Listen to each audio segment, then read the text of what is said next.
Quite a number of articles on, and maybe there's like a, not renaissance, but maybe there's a renaissance going on Yes, currently yes. for the last few years or Yes, so. in particular, contemporary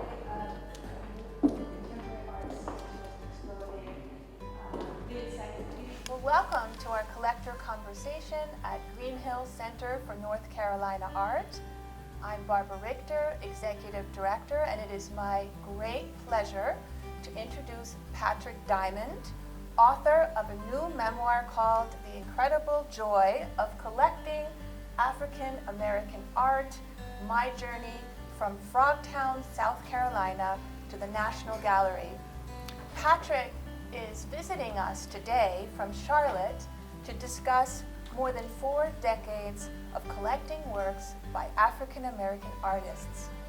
Art from Patrick's and his wife Judy's collection has been exhibited in museums across the country, including the Art Institute of Chicago, the San Francisco Museum of Art, the Whitney Museum, the National Gallery, and many others. Last summer, the Diamonds collection was on view at the Harvey B. Gantt Center for African American Art and Culture in Charlotte. Patrick's new book describes a 46-year cultural journey of acquiring art and befriending some of our country's most prominent African American artists. We are so delighted to welcome you here to Green Hill, Patrick, in particular, as your passion for collecting began with one of North Carolina's most prominent artists, Romare Bearden. So let's start at the beginning. And I believe it was Thanksgiving in the early 80s that you and your wife and your son were at the Brooklyn Museum. Tell us what happened when you walked into that exhibition. Oh, yes. Barbara, let me first say that I can't thank you enough for the invitation to sit with you today to talk about one of my very favorite topics and subjects, collecting African American art. That visit to the Brooklyn Museum again occurred in the early 80s. At the time, my wife and I and our son resided in Atlanta, Georgia, but visited my sister and her family for Thanksgiving in New York. My wife happened to have seen an article advertising the Romare Bearden exhibition and thought that it might be a great family outing for us. And all of the adults in the family said, yes, let's absolutely do that. Let's get out early. Let's try to avoid any crowds, but let's go to the museum. And that was my real first introduction to the importance and the power of Romare Bearden's art. Mm-hmm. So I believe your first major investment was also a Bearden image. Can you tell us about that? Yes, actually I was so moved by the experience of viewing the Brooklyn Museum exhibition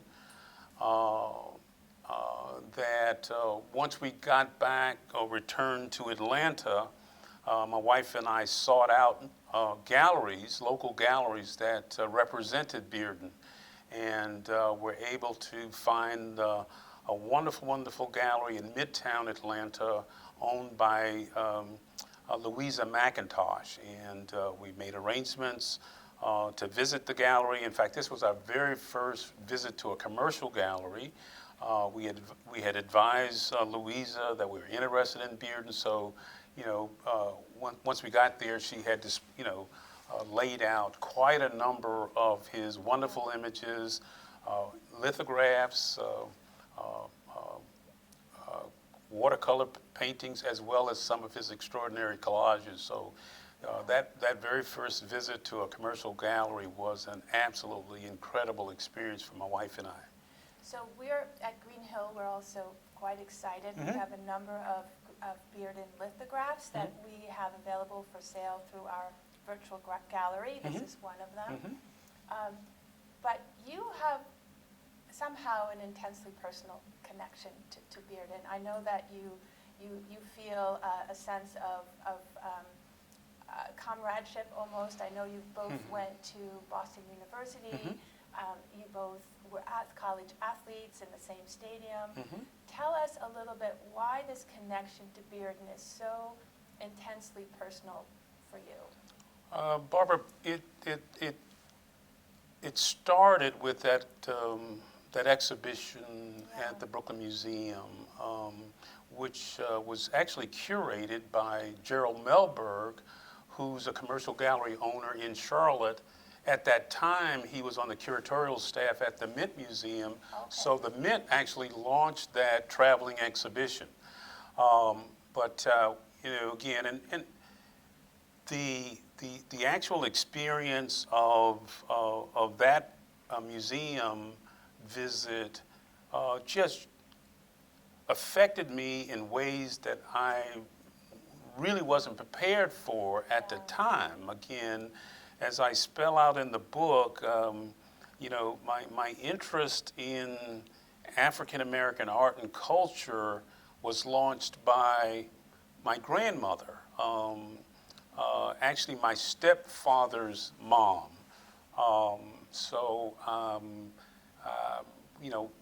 My mom was a single parent with 4 children, but she met this wonderful man who, again, became a wonderful and providing stepfather.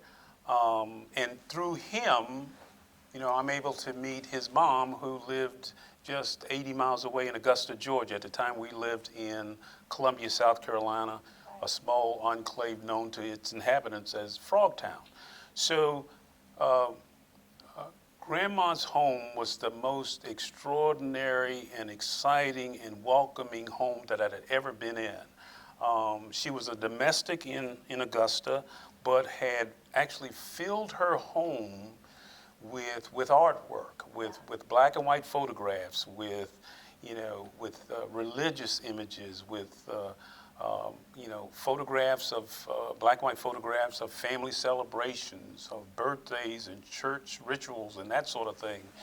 And on that very first visit, I fell in love with this new grandmother, and at the same time became absolutely captivated by the interior of her home. I mean, it was just, I had never seen anything like it, and it just sort of affected me, in a deep and visceral sort of way, and it just sort of planted itself until the visit to the... Somehow it brought you back to that experience. It brought me back, and again, Bearden's work, the ways in which he,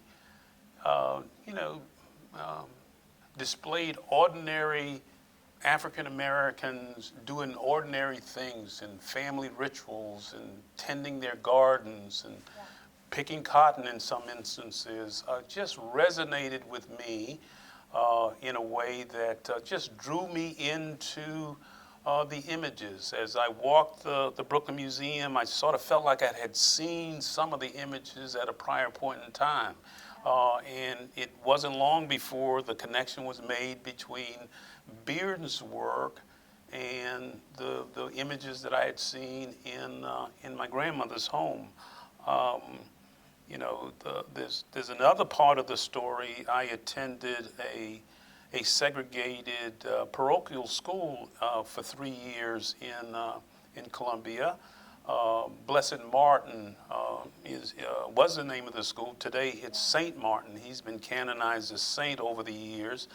but our segregated school, named for Blessed Martin, a black man from Lima, Peru, also had an effect on me at this early age in that, the church and the school had paintings and sculpture pieces of Blessed Martin displayed throughout the school. So the combination of the visits to grandma's house and the everyday experiences that I was having at, from first to third grade at Blessed Martin just, again, sort of influenced me in a way that I've not wanted to shake and haven't been able to shake in 60 or more years. I mean, the art and the culture reflected, in their works, have just resonated in a way that has enriched my life personally and has been beneficial to our family life. We have one son. He's always excited to visit the house and enjoy the artwork. He's sort of started a small collection of his own. So it's been like a personal sort of pursuit, a personal journey that has just, just been an amazing, unexpected windfall and gift as a result of people like Romare Bearden, one of the most extraordinary American artists, North Carolina artists. Again, we had the opportunity years after we began to purchase his work, we had the opportunity to meet him. And he was showing at the Melberg Gallery in Charlotte. And my wife and I walked into the gallery. We were welcomed by Gerald Melberg. Bearden was off at a distance, and we were the only persons in the gallery other than Bearden and Gerald Melberg. And Melberg shared with us that he had a local journalist from the Charlotte Observer that was en route to do an interview of Bearden. And thank goodness, and I still pinch myself about this today, the journalist was more than an hour late. So we had Bearden to ourselves for more than an hour. And again, he walked us through the exhibition.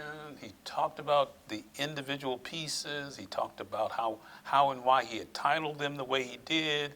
He gave us a little information on his cut and paste technique. I mean, it was an absolutely thrilling noontime meeting with one of the most extraordinary and unpretentious artists that you'd ever want to meet. So having purchased the jazz image from Louisa McIntosh, and then years later being able to actually meet Bearden, again, just was an amazing kind of experience. And again, that and other things just kept pulling us closer and closer in terms of the importance, the significance, the richness of African American art and culture. So I wanted to get to that very point and your experience as a collector. You've just mentioned that really your interest in exploring the impact of African Americans on culture in a way has sustained you, has fueled your passion over the years. What did you learn? Let me say first, Barbara, that Judy and I have never seen ourselves as collectors per se.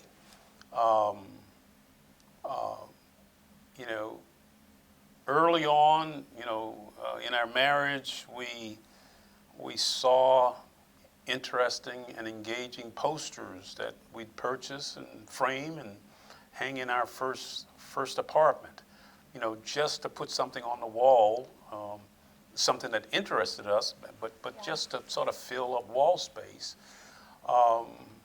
But then,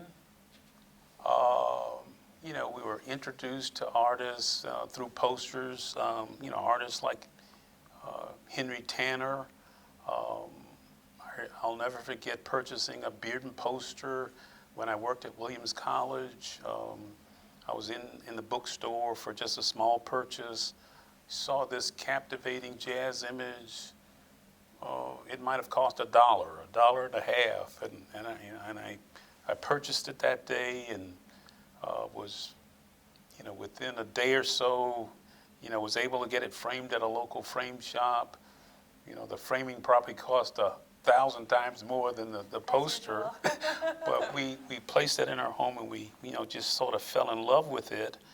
And so our process was a slow and evolving kind of process. Again, never seeing ourselves as collectors, but we had the good fortune, as I mentioned, to actually meet a Romare Bearden. We went to a number of gallery lectures where, we had the opportunity to be exposed to artists like Elizabeth Catlett and Benny Andrews and Huey Lee Smith.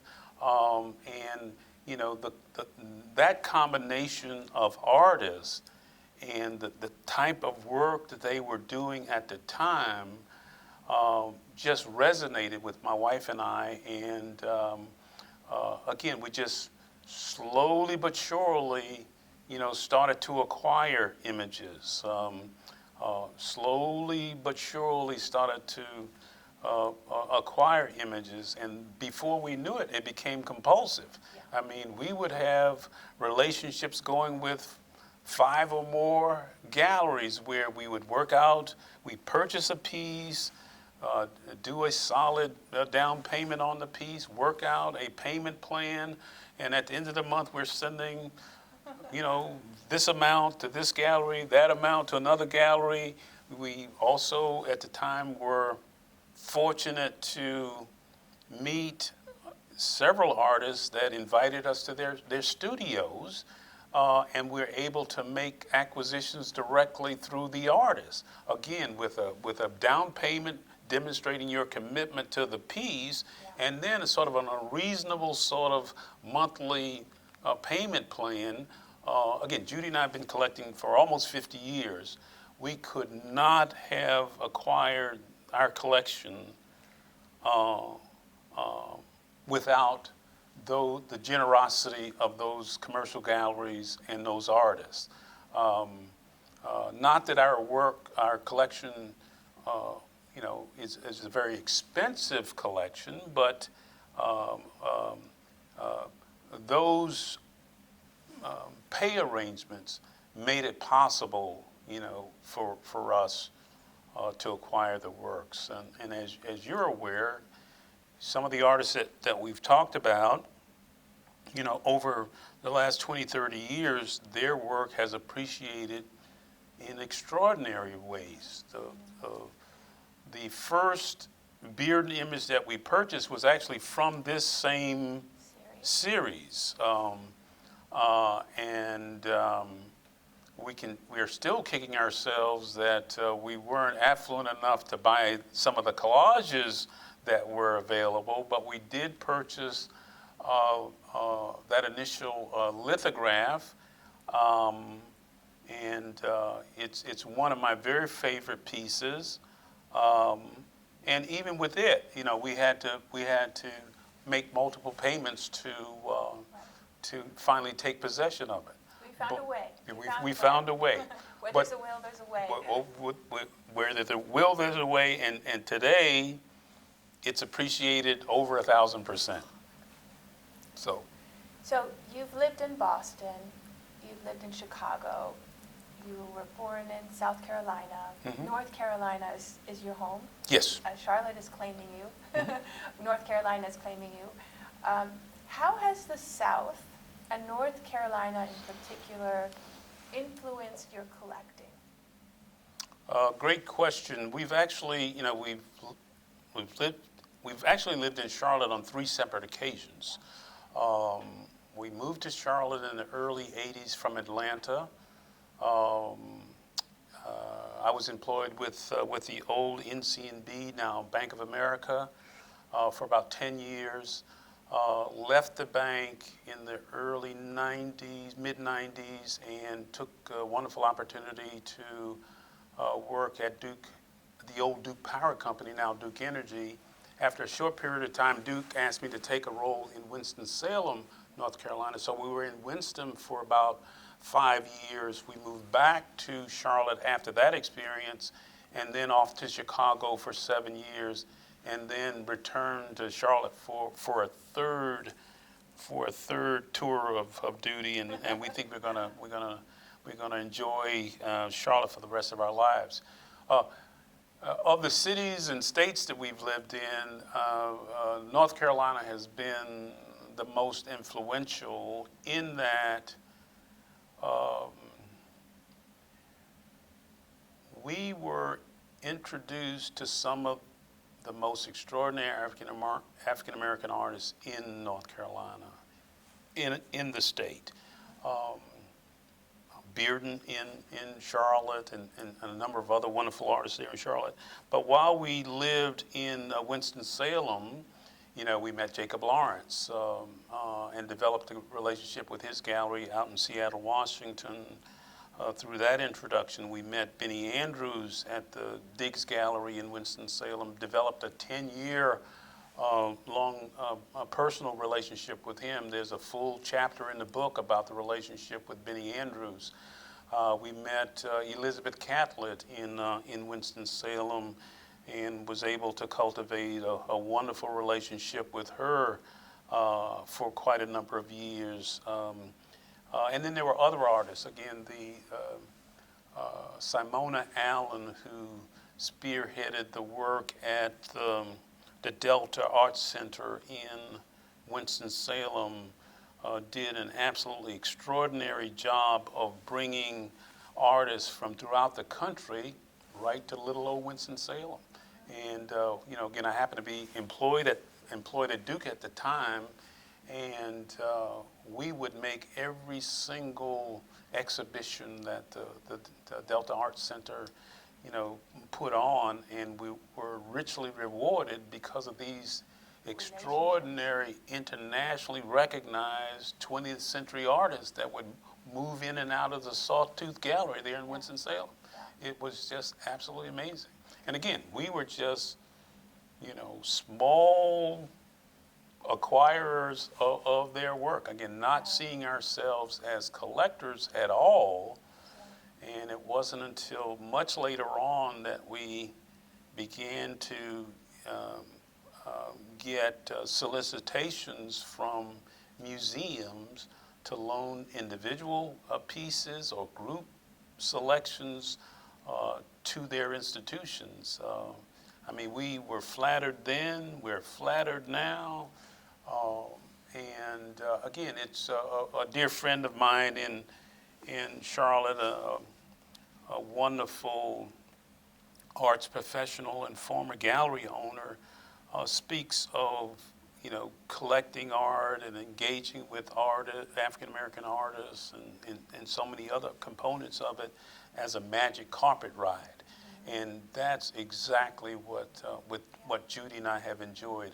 It's in many respects, it's sort of indescribable, the joy and excitement, the inspiration that you get from, the works, living with the works, getting to know the artist, and communicating with the artist through letters and telephone conversations and that sort of thing. And then knowing the important work and the mission that some of these artists have had. Bearden and Catlett and Benny Andrews and Charles White and so many others, they came along during the Civil Rights Movement. And one of their goals and objectives and missions was to sort of, lift the consciousness of African Americans who had, because of the extreme racism that had existed not only in the South, but certainly in the South, they were trying to create work that would, again, basically lift the spirits of people. When I was a child, in Columbia, South Carolina, blacks weren't admitted to the museum. You couldn't apply for a library card at the local library. I mean, it was that crazy kind of, Jim Crow, suffocating atmosphere where it was in your face every day, I mean, all children should be encouraged to experience the museum, to experience the library, right? Absolutely. And so again, these artists, recognizing that they were experiencing the same thing, they wanted to reflect some of this in their work to help blacks as well as whites to have a broader and a deeper appreciation for the contributions that African Americans have made to the overall American culture.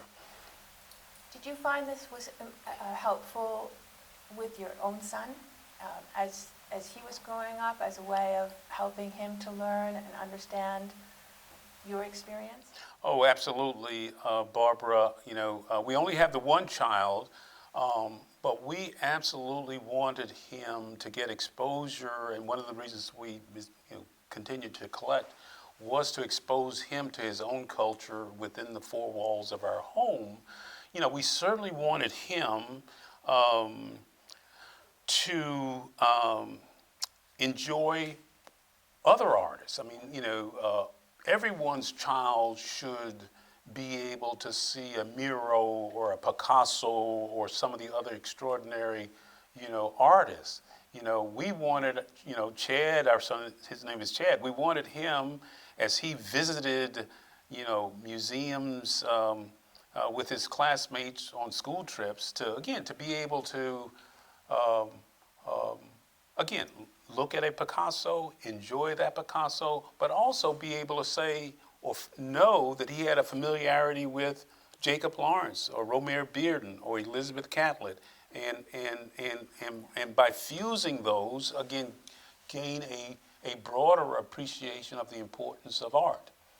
Mm-hmm. So right after college, you and Judy had this transformational experience of going to Africa. I believe it was Tanzania. Yes. How did that experience shape your trajectory, in particular as it affected your acquisitions of art? Judy and I were married on the 4th of August, 1973. On the 11th of August, we left John F. Kennedy International Airport en route to Tanzania, East Africa. So we actually started our lives together in East Africa. And again, just a wonderful opportunity to launch our lives together and to be in Africa, to be in a country of all black people. I mean, the butcher, the policeman, the banker, everybody, was African American. The president was was black. We had the opportunity to visit with the president and the first lady within the first few months of our time in Tanzania. Julius Nyerere is deceased now, but at the time was one of the most well-respected leaders on the continent, if not in the world, because of the competence and the interest in bringing Tanzania out of its colonial past, right? When we met with him, he shared some wonderful stories about his goals and objectives in that regard, and to a certain extent, before he expired, he was successful in accomplishing that. But we had a wonderful first year of marriage in Dar es Salaam.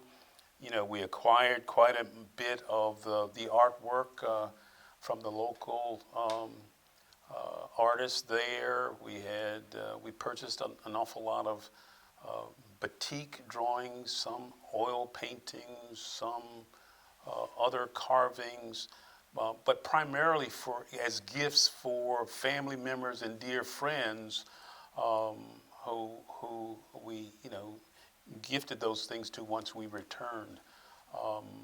So that in a way set a sort of a foundation, for the focus that we placed on African American art, as we started to attend exhibitions and then got familiar with the workings of local commercial galleries.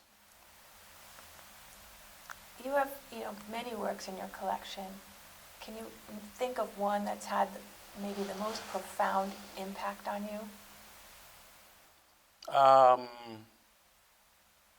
Judy and I love all of the images that we're fortunate to have.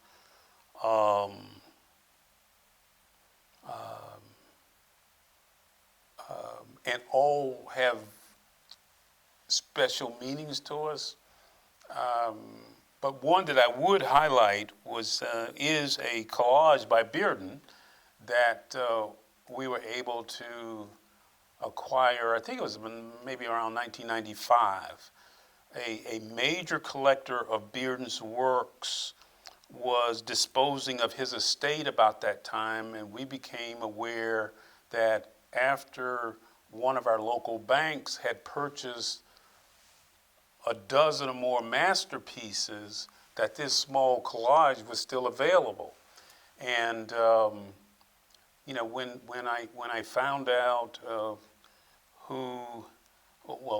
was able to find out who the local attorney was that was handling the estate. I was able to make an appointment to see the work. And as soon as I saw it, I was drawn to it, and I wanted to have it, right? To my surprise and delight, there wasn't a sticker price on it. There wasn't a price tag on it, right? And the attorney for the estate said, if you like it, make me an offer. And Barbara, I was flabbergasted. I mean, I didn't know what to say. I didn't know what to do. I had a general idea about the actual retail value, but I knew that I couldn't get close to that number, right? So make a long story short, what I did was, because I wasn't sure how much money I could cobble together to make a serious offer, I just wrote a number down on a scrap of paper, folded it up, pressed it into the attorney's hand, and left, right? It's a true story.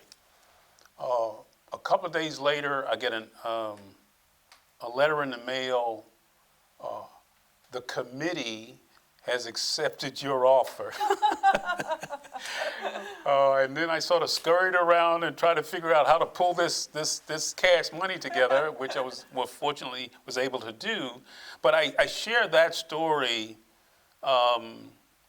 Barbara, because that Bearden image that was passed over by a major corporation with an extraordinary art collection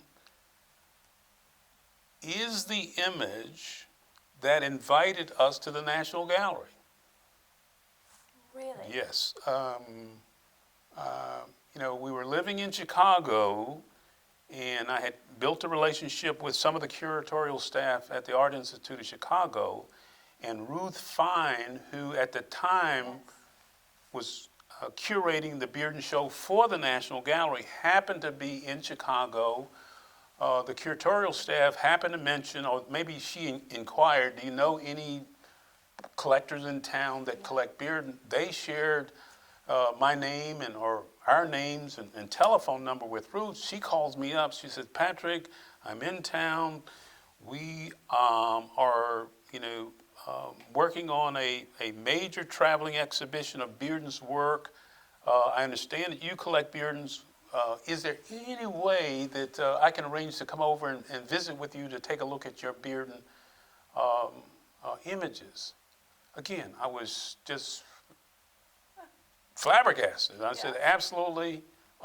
She also mentioned in the telephone conversation that the National Gallery's exhibition of Bearden's work would be the very first time in the 62-year history of the National Gallery that they had done a one-person exhibition of an African American's artwork. Wow.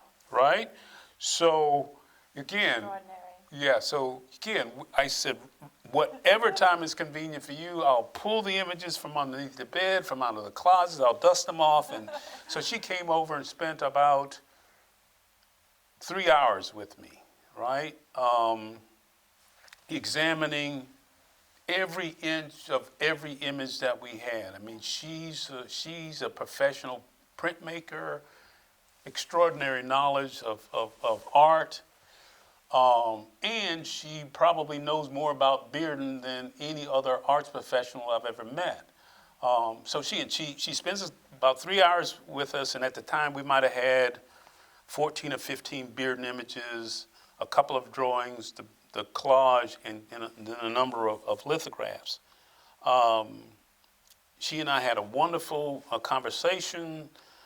Over time, I have developed files on all of the artists that we collect, so I was able to share some materials with her that she found beneficial as she was sort of identifying collectors and background information on Bearden. And then she shared with us that, it would take her about 2 years to make all of the decisions having to do with the exhibition.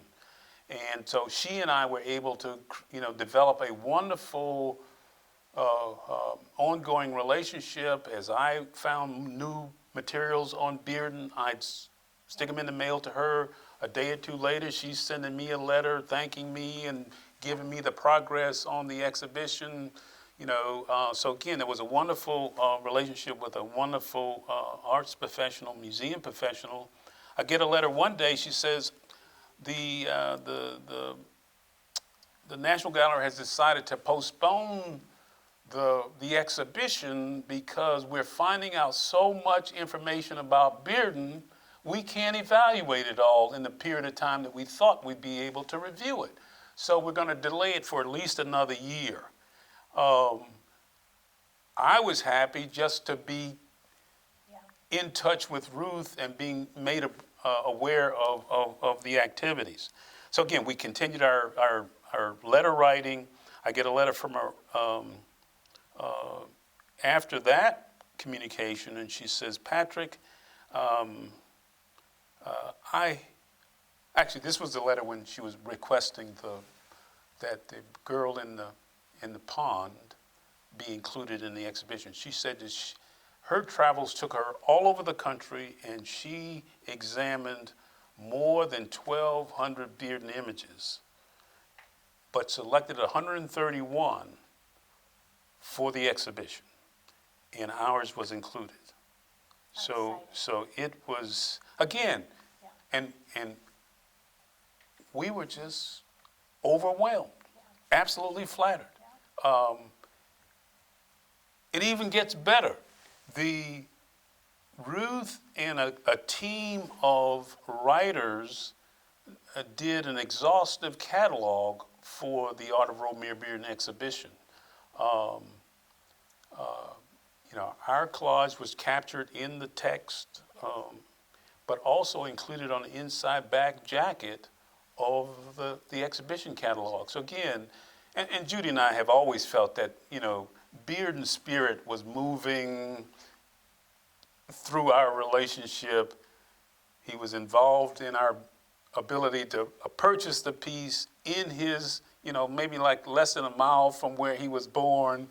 We fell in love with the piece, and now we're being asked to loan it to the National Gallery for a traveling exhibition, the first exhibition of an African American artist in the 62-year history of the National Gallery.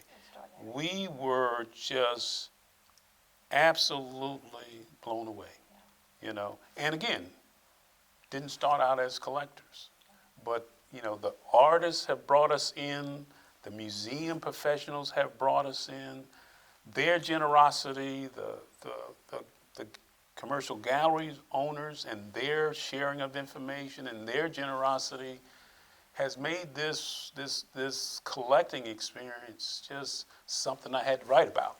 Extraordinary. I had to write about it. Part Yeah. of history. Yeah. So it's interesting that you mentioned the Smithsonian, that this was the first time in their history that they dedicated a show to an African-American artist exclusively. There's definitely a trend currently throughout the museum community to focus a little bit more on African-American artists that had been, in many respects, written out of 20th century, 21st century art history, but there's an effort now, it's shifting in the other direction. What do you attribute that to?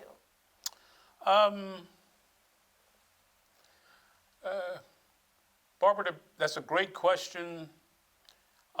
There probably are dozens and dozens of answers to that question. You know, I'd answer it by saying that several things. I think that museum professionals, curators, some of our young curators who are going to these extraordinary colleges and universities pursuing these academic credentials, they're part of the reason I think this is happening. This sometimes younger group of curators who are looking at a different world than curators in the past have. I think that they're part of this conversation. I think that certainly the new Museum of African American History and Culture in D.C. I think has helped some museums to sort of say we have some inventory of African American art. We should do more. I think that, much like my experience in Chicago, the museum staff, at the highest levels today understand the importance of being a welcoming institution for the entire community, and they also know that in order to have African Americans and women and Latin Americans to come in and feel comfortable in their facilities, they might need to put artwork on the walls that helps to draw them in. So I think that's part of it. I also think that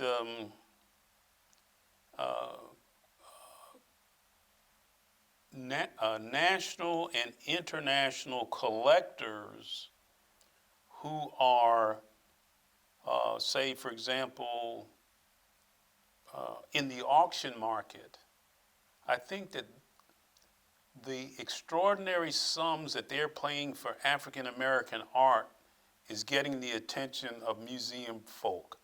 I mean, their images that are selling for,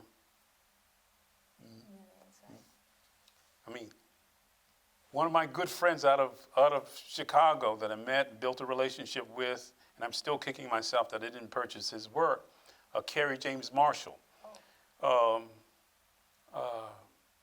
Wonderful artist, a very kind individual. I've spent time in his studio in Chicago, but never had the opportunity to purchase any of his work. I mean, today, I've read where one of his images, a fairly large canvas, I'm not sure the exact size, but it sold for $20 million. $20 million. Some of Bearden's works, not at that level, but some of his masterpieces, some of his large collages are selling for more than $1 million now. The Mint Museum has, maybe I shouldn't be so open about this, but I saw a receipt years and years ago from a piece of Bearden's work that was acquired by one of the museum committees. And again, this is probably sometime in the 70s, you know, and my recollection is that the invoice stated that the piece was $7,500. That piece today is in excess of $1 million, you know. So again, I think that the combination of things and the willingness of museum professionals to broaden the experience for all Americans, and they know the contribution that African American artists have made to American art and culture. I mean, it's just the thing to do. So it has really changed. I mean, the collecting experience has changed quite a bit over the last 10 years, probably 10, 15 years. So, so we're living in unprecedented times in many respects. You know, we have protests that are going across our country, that are spreading around the world against racial injustice. How do you, how can African American art help us at this moment in time? How can it help us to be open to other perspectives? How can it help us to inspire change?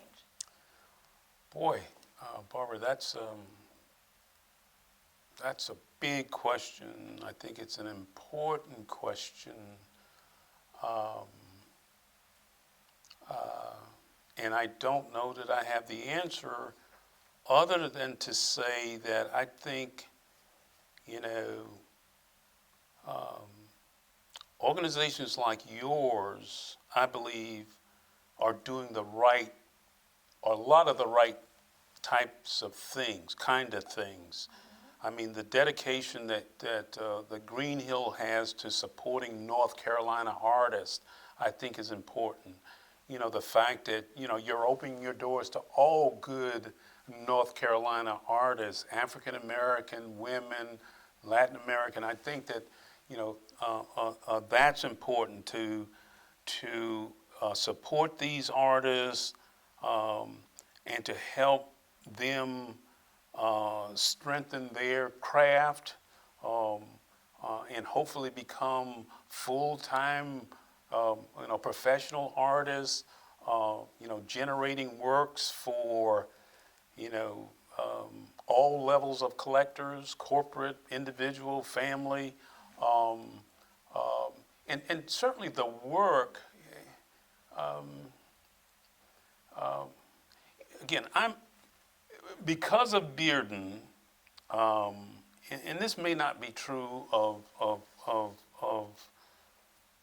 all people, certainly not true of all people, and maybe most people that enjoy works of art.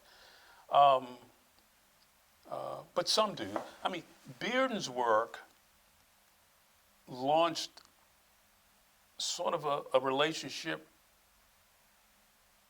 between me and his work that allowed for like a personal conversation with the work. I mean, it's sort of during that Brooklyn Museum exhibition, his images, some of the figures in his images were actually talking to me. And I engaged back with the images. I mean, Bearden had that effect on me, and it goes back to, again, that early introduction at my grandma's house, where, she had the black and white photographs of family members and the paintings of religious images and children at play and again, paintings of black women in their gardens. I mean, so Bearden did a lot of that sort of work. And again, when I was introduced to his work, I just felt like I was maybe not sitting out on the front porch in Louisiana Serenade, but I felt a part of the work. I mean, you know, you hear these stories about, you know, visitors to museums that stand in front of an image and they weep because of the connection that they're making. That's sort of what happened. So universal language lifts you up. Yeah. Breaks down barriers. Yeah. I think this is a wonderful note to end on. We've sort of come full circle. We started at the Brooklyn Museum, and now we're back at the Brooklyn Museum. I want to end with maybe one last question about your book. Sure. Because it's been very inspiring to be with you and to hear your stories. What do you hope that this book will accomplish? Well, what contribution do you hope it will make? well, because this is the first time through for me, I'm hopeful that established collectors as well as beginning collectors might add it to their library of art resources, right? Again, I've been fortunate I've been reaching out to public museums and university museums, hoping to arrange for them to place it in their gift shops, and quite a number have agreed to do that. So again, I'm hoping that, you know, art collectors at different levels will purchase it. But one of my goals too is I'd like for this. I believe that this is an important publication for grandmothers. In that, based upon the relationship I had with my grandmother and how she changed my life, and as we all know, only grandmothers can extend the love that a grandmother possesses, right?